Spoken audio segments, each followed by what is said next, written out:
Welcome everybody to WCC TNA Recipe here tonight on a Thursday as we discuss the events of Impact Wrestling here tonight. Here with me is EL.CIBERNETICO. What up, everybody? And Brian, and we also have Brian with us as well. You mean the most creative? You mean the most creative fucker? The terrorizer himself. For those of you that don't know what I'm talking about, you can find out is go to facebook.com/group/Wrestling Commentary Central. Also go to twitter.com and follow us on Twitter at WCC Live. This is himself, the big man, the big red machine, Brian Jones, aka Red Rain. What's going on? And first off, let's start off with TNA. What's in the kitchen tonight? Dueling. Did you see it, TNA? Yes, I did. First off, what the hell is going on with TNA with these boring-ass promos in the beginning, dude? Seriously. To some degree, I've always thought that they've had a problem with some boring promos. Not all of their promos are boring, but they've had a bit of a problem with this, in my opinion. For a good number of years, so I'm not surprised. Brian Jones, talk to me. What the hell's up with TNA? Was it boring for you, or was it just... It was the best part of the... I don't know. The best match of the night was Jeff Hardy and Bully Ray. You know what? You guys kind of have to help me out on that one, because I'll admit I saw pieces of it, but I'll admit I was trying to find the Packer game. I don't know what was going on with my dish tonight, but yeah, Packers and Bears. But let's start it off with the X Division. X Division, we had Zema Ion going up against one-on-one with Sanjay Dutt.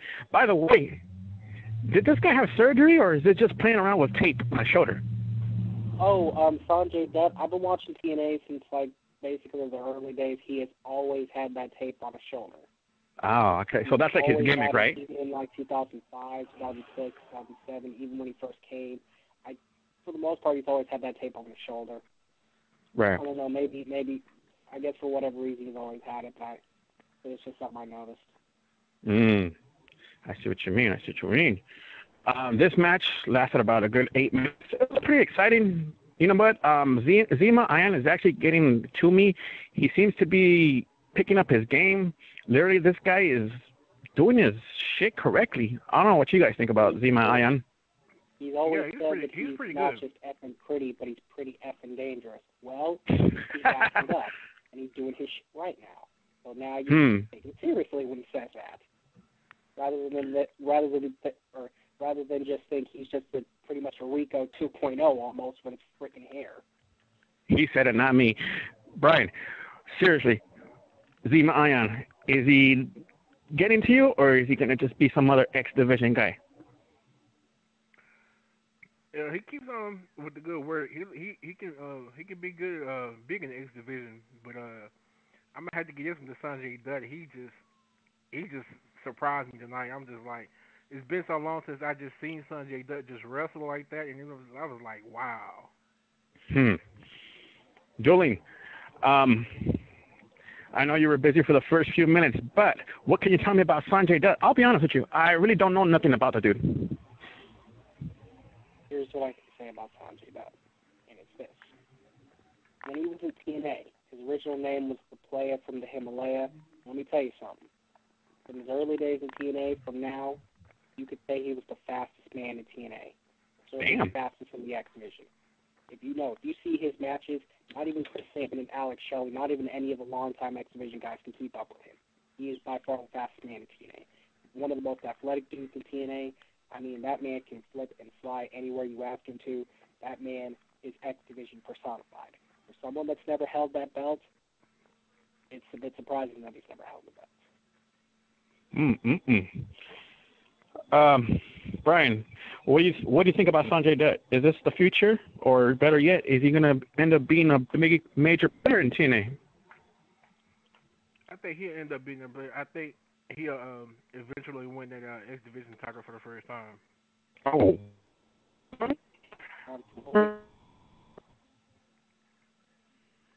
on. Next match, we had the one half of the tag team champions, Arian going up against AJ Styles. If Kaz loses, apparently Styles and Angle get a rematch. Apparently, also, if Daniels went up against Chavo, if Chavo wins, Chavo and Hernandez end up getting a title shot. Your thoughts on this match? On both of them, actually. Now, sadly for me, knowing how, and everybody in WCC knows how big of an AJ Styles fan I am, I was unfortunately unable to watch him and Kazarian, which I'm guessing was a very good match. Yes, it was. Very technical. Did AJ win or did Kazarian win? AJ Styles took the win. AJ Styles took the win over Kaz. This match actually was pretty decent. These guys are going back and forth. Kaz doing Kaz is old. There's something about Kaz, I don't know, lately too. He's been actually stepping up his game. I don't know if you guys noticed that or not, but literally Kaz has been stepping up to me. Here's something that, to me, people underestimate about this man. But he may not talk as much as Daniels does or some of the other guys does, but actually, I've always thought he was pretty good on the mic. I've always thought he had good mic skills. He's obviously very athletic. He may not have as many flip-flop acrobatic moves as everybody else, but the dude is as athletic as they come. And he is a former multi-time X Division champion. He was once a contender for the TNA heavyweight championship. The dude, and he's also very experienced. Here's something else about Kazarian and Daniels. Let's keep this in perspective. Right. For years, Kazarian was teaming with Matt Bentley, right? I don't know if they ever won the tag belts, but they were one of the premier tag teams. Right. Let's also not forget about Daniels. Uh-huh. The Triple X, one of the greatest factions in TNA, one of the most dominant tag team factions in TNA, and let's also not forget the fact that he was a former tag team champion with AJ Styles. You want to talk about two men that know tag teams? There you go. Damn. Brian, did you see this match? Yeah, I watched it. What you think about AJ Styles going up against Kaz? I thought it was a pretty decent match. It was good. Like I said, like you said, Kaz has been stepping up his game as far as wrestling and stuff. But I was pulling for AJ for this one. All right. How'd you like those promos in the back? Those were sweet. Let's be honest. These two guys, Kaz and Daniels, been stepping up on those promos. They're fucking awesome. They're making me become I'm not gonna lie. I'm starting to mark out for these dudes. And that's the great thing about those two. I think those two have always had great promo skills, but they've been letting it show a lot more as of late. Exactly. Right. What do you think about? Should put it this: if we could go back in time, should they bring back Fortune? You know what? At this point, I'm not so sure they should. At this point, let's face it. All their members are pretty. What was it? What was it originally? Wasn't it originally Flair, Styles, Kazarian, Beer Money? And then they eventually added Matt Morgan and Doug Williams, and then both of them left. And then the rest of Fortune turned face without Ric Flair. And now you got Rude feuding with Storm, Styles feuding with Daniels and Kazarian. So basically, those core five, they're all feuding with each other right now. So I don't see the point in bringing it back. But someone would have to turn heel, or someone would have to turn face, when it really wouldn't be a good idea to turn him face at this point, because it wouldn't make any sense. I can't imagine turning Styles heel to have him join Daniels and Kazarian, or vice versa. And you certainly can't say that about Storm and Rude. Mm-hmm. And Fortune, and the thing to me, what made Fortune is the people that were in it. Are you suddenly going to tell me that if you try putting a team of Ion in Fortune, it's going to make it any better of a group, any more resemblance of a group? If you put Zema Ion or some other dude that doesn't need to be in it in there, it's the same thing as when people talk about the NWO storyline. You need the right people in there. If you do not have Nash, if you do not have Hall, if you do not have Hogan, if you don't have the core people that made it what it was, then to me, you can't call it the NWO. Right. Mr. Jones, straight up. what were your thoughts on this actual match? I mean, seriously, this match between Daniels and Chavo was pretty exciting. Man, I was so happy to see Chavo just out there doing his thing. And like I said on Facebook, you know what I'm saying? A lot of people try to, say like Chavo's trying to be Eddie. No, no. Chavo is not trying to be Eddie. Chavo is just, to me, him doing Eddie's moves is his way of keeping Eddie alive with him, and keeping a piece of Eddie with him. And Right. I enjoy watching Chavo. Definitely. Yeah. I totally agree with you. You said that like nothing. Seriously, like that. You made your point on that one. Let's just say that. I truly agree with everything you said on that one. Seriously, I mean, he brings back that flavor, that Guerrero flavor that we miss. I'm not gonna lie, we do need some of that lucha libre, mixed background. You know what I'm saying? Right. But this match seriously was awesome. Daniels did an awesome work with Chavo. Chavo right back. These guys were, dude. I'll admit, for a little bit they almost stole the show, just for a tiny little bit. Yeah. I mean, the way they flow with each other looks like they've been wrestling with each other for years. And right? That's how good the match was. Exactly.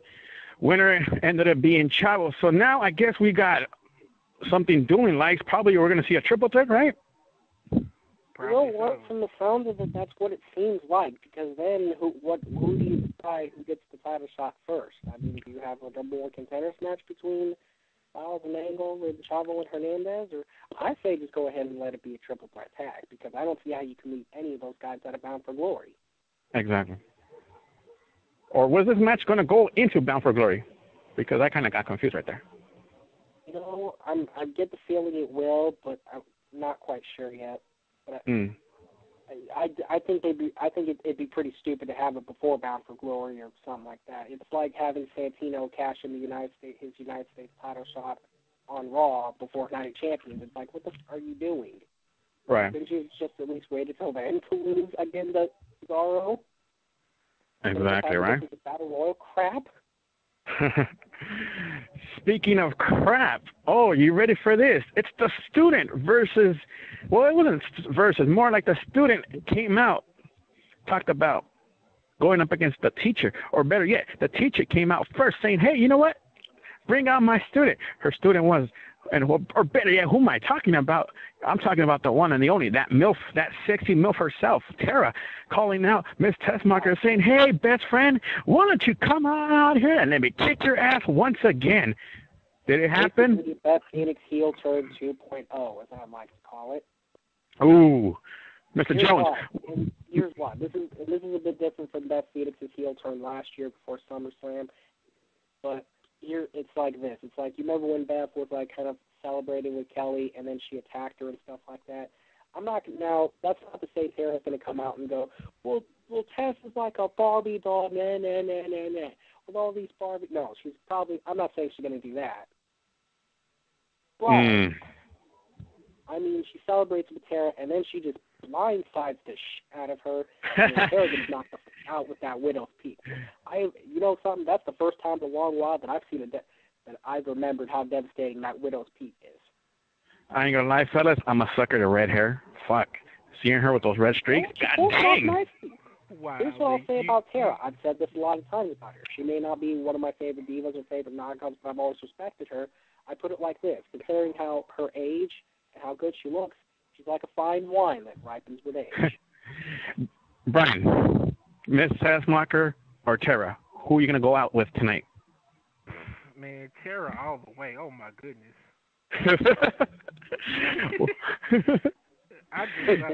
She's just so, just thick with it, and I love that. I mean, when she turned heel, I was like, yes, it's time for you to turn heel. It's just that heel side of her that just makes her even more attractive. It just makes her more sexy. I was like, I said it on Facebook. I said it again. There's nothing wrong with a mean chica. Ain't nothing wrong with it. Exactly. Just be heel and mean. I love it. Yep. If it was me, I'd go with Tess, but I gotta say, I certainly understand why Brian would say Tara. I certainly would. I'd say Tess. Tara, she's one fine-ass MILF. Moving on to main event time. Ding, ding, ding. Following contest is scheduled for one fall.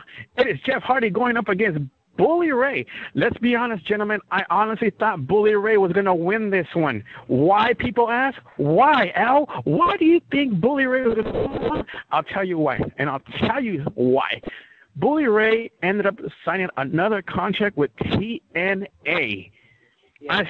I thought this was the point where Bully Ray was going to say, you know what? I'm going to show you guys what I'm all about. We're live. It's Thursday night. Jeff Hardy wins. What the fuck happened, TNA? What the fuck happened? But here's the problem. I don't think they can't. Here's the problem with this. And I agree with you that I wouldn't have had a problem with Bully Ray winning. While I am intrigued about Hardy and Aries, here's what really screwed it up. The fact that they didn't let Bully win at No Surrender in the Bound for Glory series in the first place. To me, after you just had Jeff Hardy win, you can't really have him lose to Bully Ray and then make it seem like the Bound for Glory series meant nothing.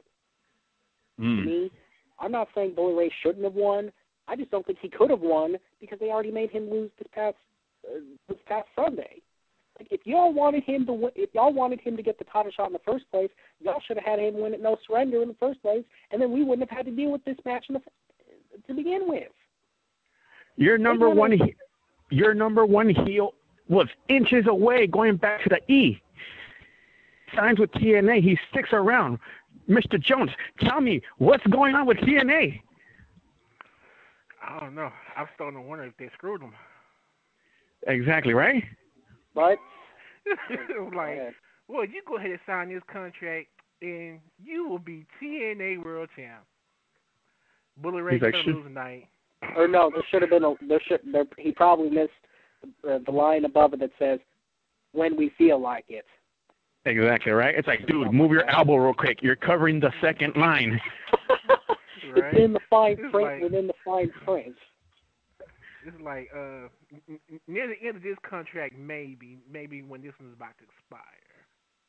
I mean, I know TNA likes teasing around. Do you guys think we're gonna see one more bullshit at the end of this? I mean, when we're already next to a few days away from Bound for Glory. Because I'll be honest with you. I'll be honest with you. Me personally, I'm not a creature of the night. I don't know about you guys. Here's one thing I'll say about Bully Ray. Now, I thought it was bullcrap that the fact that they didn't let him win. While I'm certainly not going to say I'm not a creature of the night, I've always liked Jeff Hardy. I've always respected him. I know he's had his problems, and I know most of the fan base has forgiven him, and I can understand that. But here's the thing I will say. Bully Ray was dominating this match. Right. You could pretty much tell Bully was handing Jeff his own. Not to say that he wasn't Sunday, which is my point. Mm-hmm. Like I said, I don't see how you can have him win tonight and then make it seem like the Bound for Glory series, all that Jeff busting hits for 3 months meant nothing. Right. I'm just saying, really, to me, the reason why he lost, like I said, is because he lost at No Surrender, and they couldn't have him suddenly win and then take the spot from Jeff Hardy when Jeff Hardy won the series. Could have had Bully win the series then. Right. But that does not mean, however, that I don't think he will hold the title in the near future. I do think he will eventually hold that belt. Who's to say that Aries may not hold it for a bit longer, but then Bully steps a bit more? It's not that he really needs to, but he steps, like, he keeps going on his way. Who's to say he ain't going to hold it in due time? Right. Seeing how the new contract he signed, it's not like he signed one that's like Tommy Dreamer's contract that he signed before Extreme Rules in 2009. It's not like that.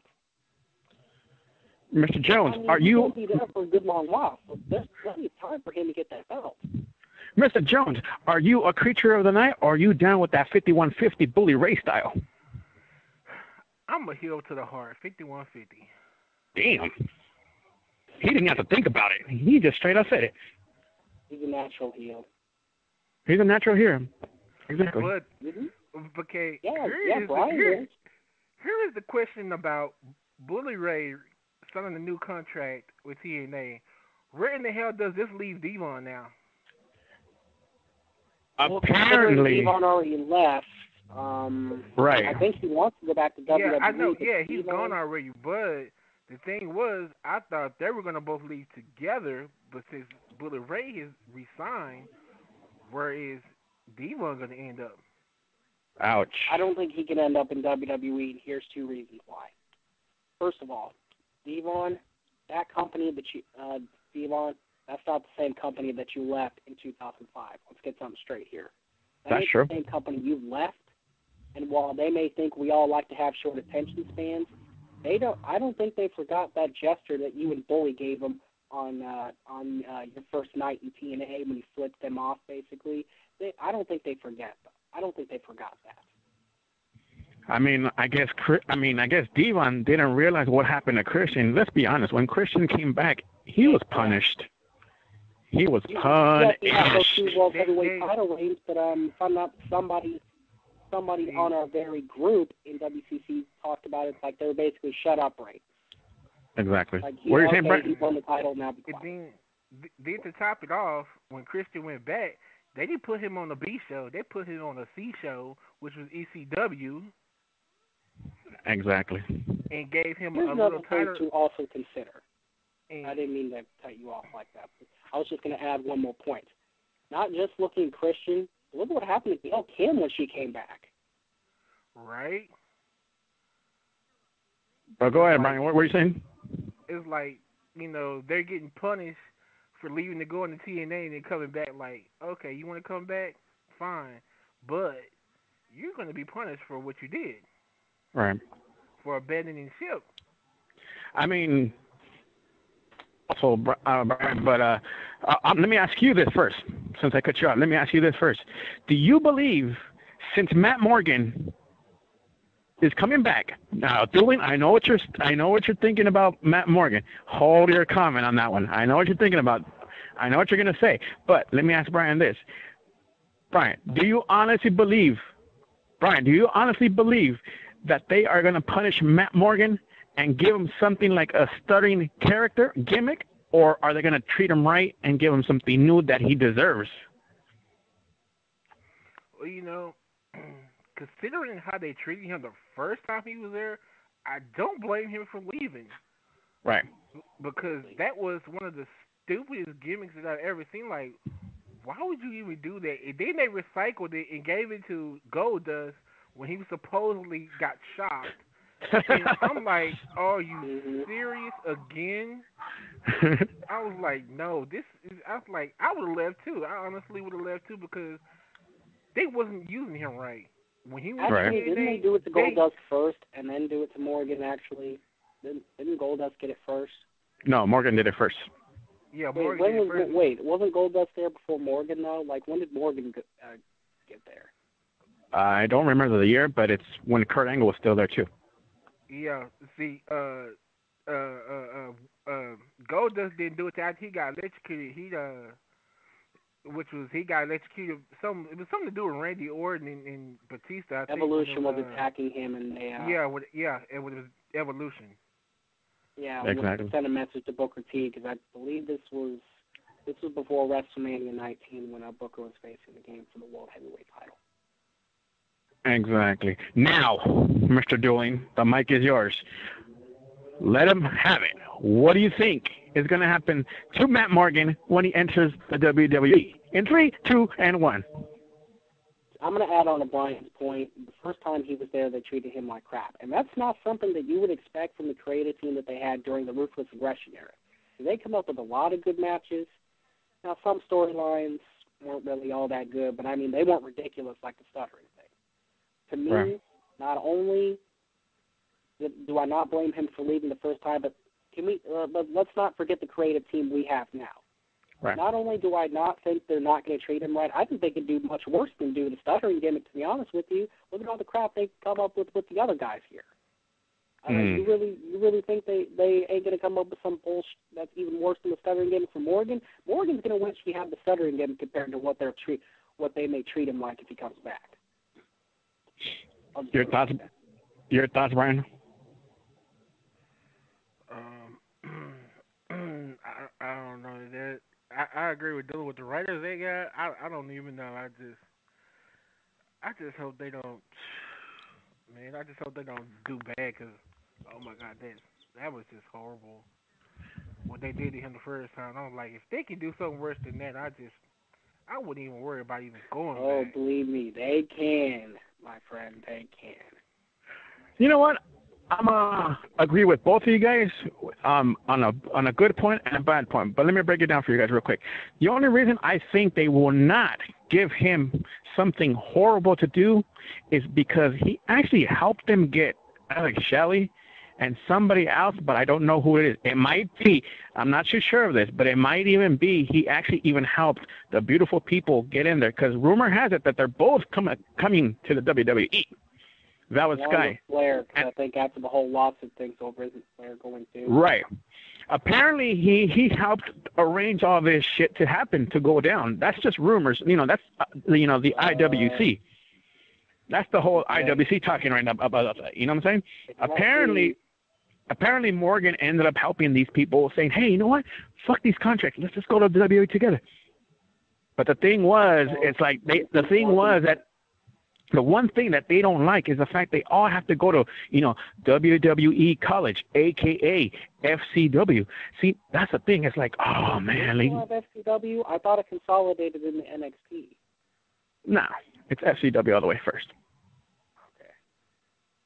See, that's the thing. It's like they don't. It's like getting, just like we were talking about Christian. It's like, yeah, you get signed, but it's like, guess what? You're going to the C show, not the B show. You're going to the C show. It's like, fuck. Oh boy. I mean, I don't know, man. I mean, it's just getting crazier, and things are just popping in and out. Mm-hmm. Definitely. Other than that, gentlemen, seriously, we thank you guys for coming in. For everybody that's listening in, don't forget to go to youtube.com, subscribe at the WCC official channel at Spawn 2011 number 3. For those of you guys at Facebook, don't forget to add us on Facebook at facebook.com/group/Wrestling Commentary Central. That's a big ass fucking name. Also, don't forget to go to Twitter and follow us on Twitter at WCC Live. My name is El.CIBERNETICO, along with Mr. Brian Jones himself, the Big Red Machine, the guy with the biggest lake full of fire, Antonio. I'm coming for you. That shit was hilarious. You guys got to check that out on YouTube. For Brendan, Doolin, and myself, we will see you guys next week. TNA Recipe, WCC. And also don't forget to check us out this coming Saturday as we get back down on our breakdown show as well. That's right. Going down every Monday night. The Uncensored Show every Tuesday night. Overload every Wednesday night.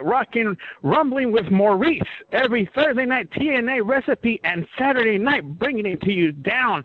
Saturday night, ladies, come down to the club. WCC is open 24/7 at Breakdown. That's right. Breakdown every Saturday night. If you guys want to call in and listen in, the number is 760-569-7676. Access code 200-446#. All right, guys. We thank you guys for listening in. We will see you Saturday. Thank you. Good night. Bon voyage. Later.